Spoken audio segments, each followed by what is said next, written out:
In the summer, there are two tried and true ways to protect your skin: sunscreen and coverage.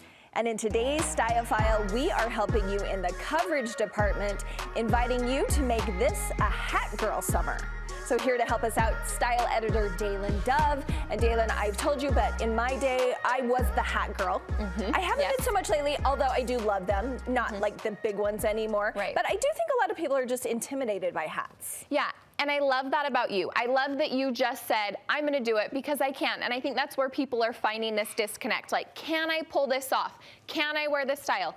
I think when you do it, then you feel good and you just try it. And then when you get all those compliments, it just hypes up your confidence a little more and you become the hat girl. The hat girl. So I think just try. And we have three we're going to talk about today. Are these all packable? Because I feel like that's a lot of times when you want a hat. This is why I picked these three specific hats, because you do have a lot of really pretty big sun hats and things like that, but they're not realistic when it comes to actual summer vacations and planning. So these three are all packable, all under 50, perfect splurge. Okay, we're going to start over here with the baseball hat. The baseball hat. I think this is the easiest way to apply a hat to any summer outfit. I think in recent years, we actually have been moving away from just like, oh, this is a sports thing, right? I think my golden rule for baseball hats, you can wear a baseball hat with anything you'd wear a tennis shoe with. Oh. So if I'm wearing a baseball hat and I'm wearing a sundress, if I put a tennis shoe with it, it automatically makes this like a preppy, really cute look. So if you feel like, oh, can I wear a baseball hat with this? Sometimes I think to myself, well, would I wear a tennis shoe with it?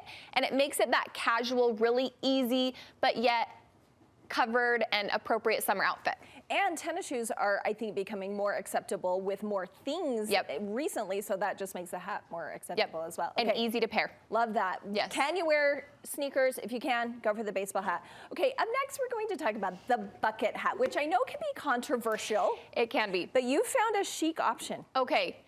I think bucket hat is almost like a bad word, because bucket hats are one of those things that you're like, oh, well, the teens are wearing it.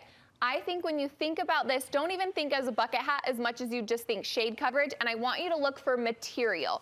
So I think if you're going away and you want to put this into like a more mature category, maybe go for canvas. I love these natural fiber material hats because they're these really pretty woven. So I styled this thinking about the material of the hat versus the style of the hat. So if you ever find yourself in a thing like, okay, what would I style with this? Think about the material versus the actual style.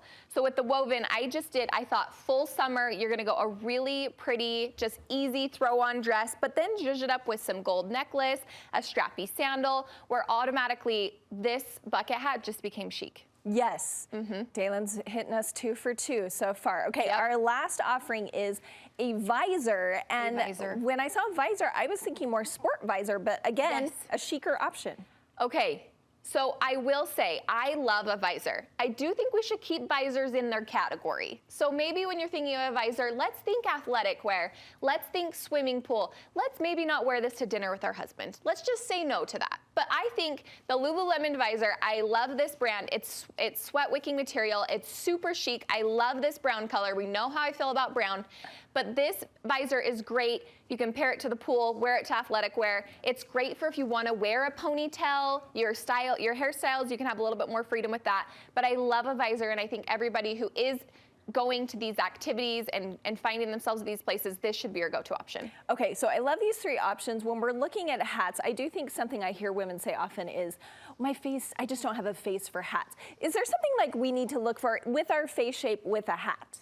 I don't necessarily think so, because I think that's making it too complicated, which brings us back to the intimidating factor, right? Like I said, style it based off where you're going, what material it is, and things in the occasion, and that's what you should pick your hat off of, not necessarily your face shape, because I think it does make it more intimidating and then not as approachable.